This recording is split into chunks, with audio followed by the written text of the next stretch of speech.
ওম শান্তি। আজ 22/3/2024 প্রাতমুরলি ওম শান্তি বাপদাদা মধুবন। বাবা বলছেন, মিষ্টি বাচ্চারা, যতটুকু সময় পাবে অন্তর্মুখী থাকার পুরুষার্থ করো।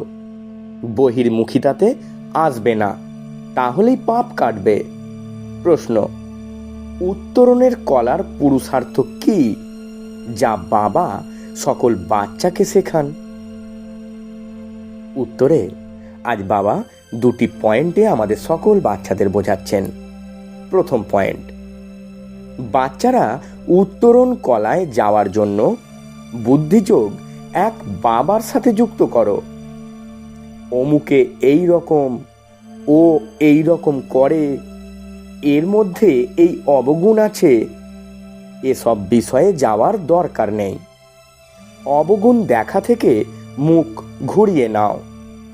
দ্বিতীয় পয়েন্ট: কখনো পড়াশোনার প্রতি রুষ্ট হয়েও না।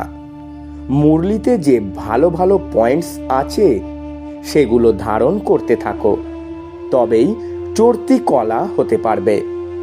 ওম শান্তি।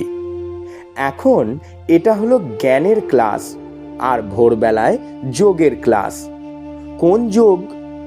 এটাই খুব ভালোভাবে বোঝাতে হবে, কেননা অনেক মানুষ হঠযোগে ফেঁসে আছে, যে হঠযোগ মানুষ শিখিয়ে থাকে। এখানে হলো রাজযোগ, যা পরমাত্মা শেখান, কেননা রাজা তো কেউই নেই যে রাজযোগ শেখাবে। এই লক্ষ্মীনারায়ণ হলেন ভগবতী ভগবান। এনারা রাজযোগ শিখে তবেই ভবিষ্যতে ভগবতী ভগবান হন। এটা হলো পুরুষোত্তম সঙ্গম যুগের ব্যাখ্যা।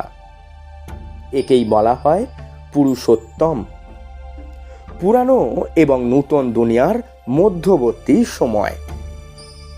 পুরানো মানুষ আর নূতন দেবতা। এই সময় সমস্ত মানুষ পুরানো। নূতন দুনিয়াতে নূতন আত্মা মানে দেবতারা থাকে। ওখানে মানুষ বলা হয় না, যদিও তারা মানুষ কিন্তু দৈবিক গুণ সম্পন্ন হয়, সেই জন্যই দেবী দেবতা বলা হয়। ওরা পবিত্র থাকে। বাবা বাচ্চাদের বোঝান যে কাম হলো মহাশত্রু। এটাই হলো রাবণের প্রথম ভূত।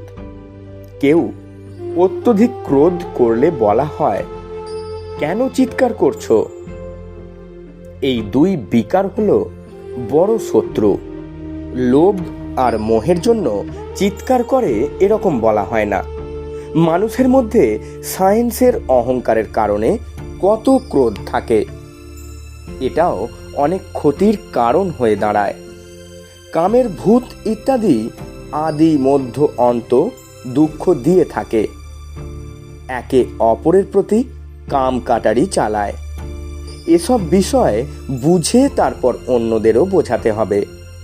তোমরা ছাড়া বাবার কাছ থেকে উত্তরাধিকার নেওয়ার প্রকৃত রাস্তা কেউই বলতে পারবে না। তোমরা বাচ্চারাই বলতে পারবে। অসীম জগতের বাবার কাছ থেকে এত বড় উত্তরাধিকার কিভাবে প্রাপ্ত হয়? কেউ যদি ঠিক মতো কাউকে বোঝাতে না পারে, তাহলে নিশ্চয়ই তার পড়াশোনার প্রতি মনোযোগ নেই। বুদ্ধিযোগ কোথাও ঘুরে বেড়ায়। এটা হলো যুদ্ধের ময়দান, তাই না? এমন যেন না ভাবে এটা সহজ বিষয়। মনের মধ্যে তুফান বা বিকল্প অসংখ্য বার না চাইতেও আসবে। এতে মুষড়ে পড়লে চলবে না। যোগ বলের দ্বারাই মায়া পালাবে। এতেই তীব্র পুরুষার্থ করতে হবে। কাজ কারবার করতে গিয়ে কত ক্লান্ত হয়ে পড়ে, কেননা দেহ অভিমানে থাকে। দেহ অভিমানের কারণে অনেক কথাবার্তা বলতে হয়। বাবা বলেন, দেহি অভিমানী হও। দেহি অভিমানী হলে বাবা যা কিছু বোঝান সেগুলোই অন্যদেরও বোঝাতে সক্ষম হবে। নিজেকে আত্মা মনে করে বাবাকে স্মরণ করো। বাবাই শিক্ষা দেবেন যে বাচ্চারা বহির্মুখী হওয়া উচিত নয়, অন্তর্মুখী হতে হবে। যদি কখনো বহির্মুখী হতে হয় তাহলেও অবসর সময়ে চেষ্টা করতে হবে অন্তর্মুখী হওয়ার, তবেই পাপ কাটবে। তা না হলে না পাপ কাটবে না উচ্চ পদ পাবে। জন্ম জন্মান্তরের পাপ মাথায় জমা হয়ে আছে। সবচাইতে বেশি পাপ ব্রাহ্মণদের, তার মধ্যেও নম্বর ক্রমানুসারে আছে। বাবা বলছেন, যে সবচাইতে উচ্চ হয় সেই সম্পূর্ণরূপে নিচে নেমে যায়। যে প্রিন্স হয় তাকে এরপর বেগারও হতে হয়। ড্রামাকে ভালোভাবে বুঝতে হবে। যে প্রথমে এসেছে সে শেষে আসবে। যে প্রথমে পবিত্র হয় সেই প্রথমে পতিত হয়। বাবা বলেন, আমি আসি এনার মানে ব্রহ্মা বাবার অনেক জন্মের অন্তিম জন্মে, সেটাও যখন বানপ্রস্থ অবস্থা হয়। এই সময় ছোট বড় সবারই বানপ্রস্থ অবস্থা। বাবার জন্য গাউন আছে যে সবার তিনি সদ্গতি করেন, সেটাও হয় পুরুষোত্তম সঙ্গম যুগে। এই পুরুষোত্তম সঙ্গম যুগকে মনে রাখা উচিত। মানুষের যেমন কলিযুগ স্মরণ থাকে, সঙ্গম যুগ শুধুমাত্র তোমাদের স্মরণে থাকে। তোমাদের মধ্যেও নম্বর ক্রমানুসারে জানে। অনেকের শুধুই নিজের ব্যবসার কথা মনে থাকে। বাইরে থেকে মুখ ফিরিয়ে নিলে ধারণাও হয়ে যাবে। কথায় আছে, অন্তিম সময়ে যে স্ত্রীকে স্মরণ করে। যে সব ভালো ভালো গান বা শ্লোক আছে, যার সাথে তোমাদের জ্ঞানের কানেকশন আছে, সেগুলো রাখা উচিত। যেমন ছিছি দুনিয়ার থেকে যেতেই হবে। দ্বিতীয়, নয়নহীনকে পথ দেখাও। এমনই সব গান নিজের কাছে রাখা উচিত। এইসব গান তো তৈরি করেছে মানুষ, যাদের এই সঙ্গম যুগ সম্পর্কে জানাই নেই। এই সময় সমস্ত জ্ঞান দৃষ্টিহীন হয়ে গেছে। পরমাত্মা এসেই পথ দেখান, একজনকে তো দেখাবেন না। এরা সবাই ওনার শিব শক্তি সেনা। এই শক্তি সেনারা কি করে? শ্রীমত অনুসারে দুনিয়া স্থাপন করে। তোমরাও রাজযোগ শেখো, যা ভগবান ছাড়া আর কেউ শেখাতে পারে না। ভগবান হলেন নিরাকার, ওনার নিজের শরীর নেই, বাকি সবাই হলো শরীরধারী। উচ্চ থেকে উচ্চতর হলেন একমাত্র বাবা, যিনি তোমাদের পড়াশোনা করান। এটা তো তোমরাও জানো। তোমাদের মধ্যেও নম্বর ক্রমানুসারে রয়েছে, তাই তোমাদের ওয়ার্নিং দেওয়া উচিত। বড় বড় সংবাদপত্রে দেওয়া উচিত। মানুষ যে যোগ শেখায় সেগুলো হলো হঠযোগ। রাজযোগ একমাত্র পরমপিতা পরমাত্মা বাবাই শেখান, যাতে মুক্তি, জীবন মুক্তি পাওয়া যায়। হঠযোগের দ্বারা এই দুটো পাওয়া যায় না। হঠযোগ যা পরম্পরা ধরে চলে আসছে, এটা হলো পুরানো।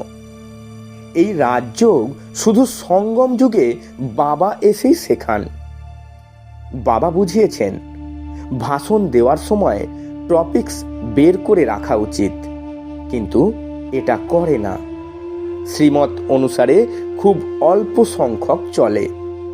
প্রথমে বক্তৃতার বক্তব্যটাও লেখো, তারপর সেটা অভ্যাস করো, তাহলেই স্মরণ থাকবে। তোমাদের মুখে ভাষণ দিতে হবে, পড়ে তোমাদের শোনাতে হবে না। বিচার সাগর মন্থন করে ভাষণ দেওয়ার শক্তি তার মধ্যে থাকবে, যে নিজেকে আত্মা মনে করে তারপর বলে, আমি আত্মা ভাইদের শোনাচ্ছি। এমন মনে করলে শক্তি থাকে। গন্তব্য অনেক উচ্চ, তাই না?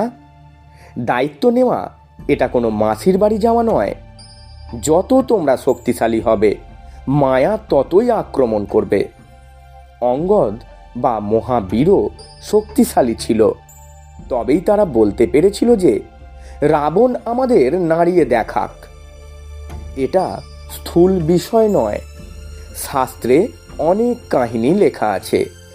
এই কান যা পরমাত্মা বাবার সুন্দর জ্ঞান শোনার জন্য অভ্যস্ত ছিল, এখন দন্ত কথা শুনে শুনে সেগুলো পাথর হয়ে গেছে।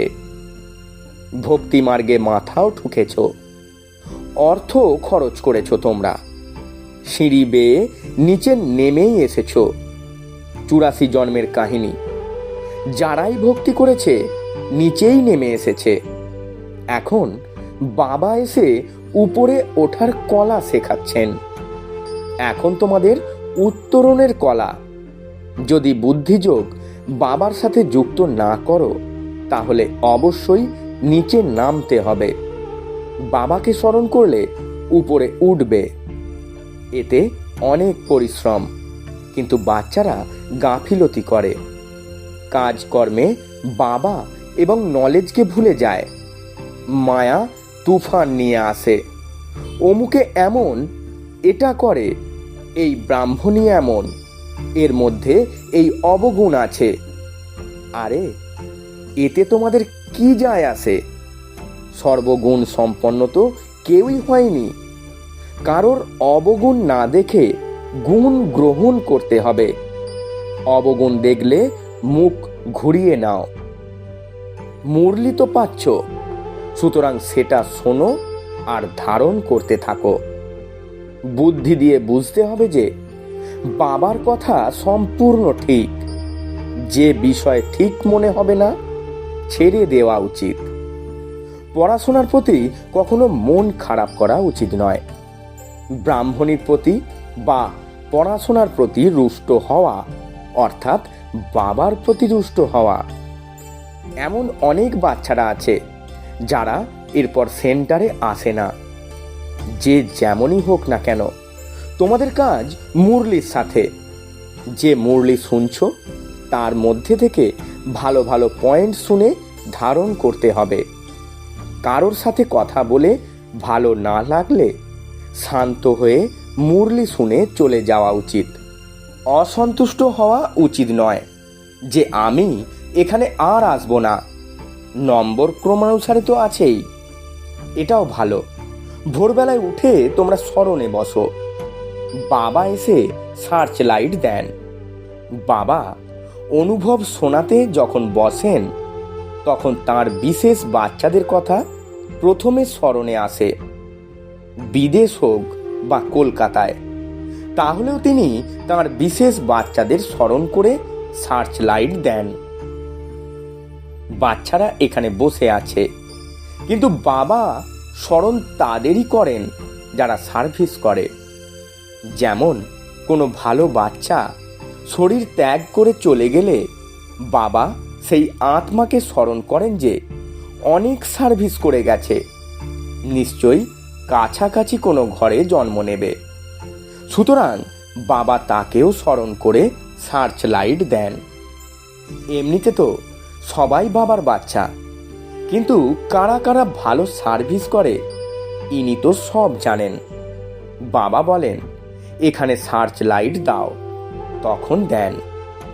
দুটো ইঞ্জিন, তাই না? ইনিও মানে ব্রহ্মা বাবাও এত উচ্চ পদ পান, তাহলে নিশ্চয়ই তারও শক্তি রয়েছে। বাবা বলেন সব সময় এটাই মনে করবে শিব বাবা পড়াচ্ছেন, সুতরাং তাকেই স্মরণ করা উচিত।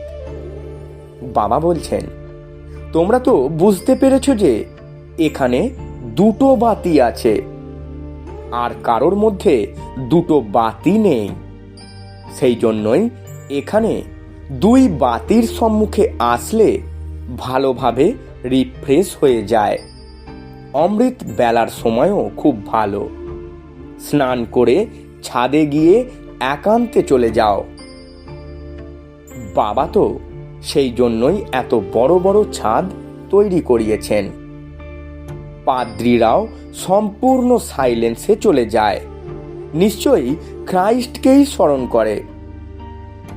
তারা গডকে জানে না। যদি গডকে স্মরণ করত, তাহলে শিবলিঙ্গ বুদ্ধিতে প্রবেশ করত। ওরা নিজেদের আনন্দে বিভোর থাকে। ওদের কাছ থেকে সেই গুণ গ্রহণ করা উচিত। দত্তাত্রেয় সম্পর্কেও বলা হয় যে তিনি সবার কাছ থেকে গুণাবলী নিয়ে ধারণ করতেন। তোমরা বাচ্চারাও নম্বর ক্রমানুসারে দত্তাত্রেয়। এখানে একান্তে থাকার খুব ভালো সুযোগ রয়েছে। যত চাও উপার্জন করতে পারো। বাইরে থাকলে তো কাজ কারবারের কথা মনে পড়বে। অমৃত বেলায় 4টে খুব ভালো সময়। বাইরে কোথাও যাওয়ার প্রয়োজন নেই। ঘরে বসে আছো, পাহারাও আছে। যজ্ঞে পাহারা দিতে হয়। যজ্ঞে প্রতিটি জিনিস খুব দায়িত্ব সহকারে রাখতে হয়, কেননা যজ্ঞের এক একটা জিনিস বহু মূল্যবান। সেই জন্য সেফটি ফার্স্ট। এখানে কেউ আসবে না। জানা আছে যে এখানে গয়নাগাটি ইত্যাদি কিছুই নেই। এখানে মন্দিরও নেই। আজকাল তো সব জায়গাতেই চুরি হয়। বিদেশেও পুরনো জিনিস চুরি করে নিয়ে যায়। দুনিয়া হলো খুব ডাটি। কাম হলো মহাশত্রু। সব কিছু ভুলিয়ে দেয়। বাবা বলছেন, ভোরবেলায় তোমাদের একটা ক্লাস হয় এভার হেলদি হওয়ার জন্য, তারপর হয় এভার ওয়েলদি হওয়ার জন্য। বাবাকেও স্মরণ করতে হবে আর বিচার সাগরও মন্থন করতে হবে। বাবাকে স্মরণ করলে বর্ষাও স্মরণে আসবে। এই যুক্তি খুব সহজ। বাবা হলেন বীজ রূপ। কল্প বৃক্ষের আদি মধ্য অন্তকে তিনি জানেন। তোমাদেরও এটাই কাজ। বীজকে স্মরণ করলেই পবিত্র হবে। চক্রকে স্মরণ করলে চক্রবর্তী রাজা হয়ে যাবে, অর্থাৎ ধন সম্পদ প্রাপ্ত হবে। রাজা বিক্রম আর রাজা বিকর্মাজিৎ দুটো সম্বৎকে এক করে দিয়েছে। রাবণ আসার পর থেকে বিক্রম সম্বৎ শুরু হয়েছে। ডেট পরিবর্তন হয়ে গেছে। সেটা চলে 1 থেকে 2500 বছর। তারপর 2500 থেকে 5000 বছর পর্যন্ত চলে। হিন্দুদের তো নিজের ধর্ম সম্পর্কে জানাই নেই। এখানে একটাই ধর্ম, যেটা আসল ধর্ম সেটাকে ভুলে গিয়ে অধর্মী হয়ে গেছে। ধর্ম স্থাপককেও ভুলে গেছে। তোমরা বোঝাতে পারো যে আর্য সমাজ কবে থেকে শুরু হয়েছিল। আর্য সত্য যুগে ছিল, এখন সবাই অনার্য। এখন বাবা এসে তোমাদের সংশোধন করে তোলেন। তোমাদের বুদ্ধিতে সম্পূর্ণ চক্র আছে। যে ভালো পুরুষার্থী সে নিজে জানে আর অন্যদেরও পুরুষার্থ করায়। বাবা হলেন দীননাথ। গ্রামবাসীদের সন্দেশ মানে ঈশ্বরীয় বার্তা দিতে হবে। 6টা চিত্র থাকলেই যথেষ্ট। 84 চক্রের চিত্র খুবই সুন্দর, সেটা দিয়ে ভালোভাবে বোঝাও। কিন্তু মায়া এতটাই প্রবল যে সব কিছু ভুলিয়ে দেয়। এখানে দুটো বাতি একসাথে রয়েছে। এক হলো বাবার, এক হলো এনার মানে ব্রহ্মা বাবার।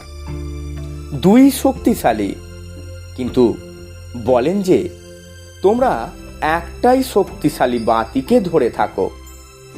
সব বাচ্চারা এখানে ছুটে আসে, মনে করে ডবল লাইট আছে। বাবা সম্মুখে বসে শোনান। গাউনও আছে। তোমার কাছ থেকেই শুনবো, তোমার সাথেই কথা বলবো। কিন্তু এই রকম নয় যে এখানে বসে যেতে হবে। 8 দিন যথেষ্ট। যদি সবাইকে বসাতে পারো অসংখ্য হয়ে যাবে।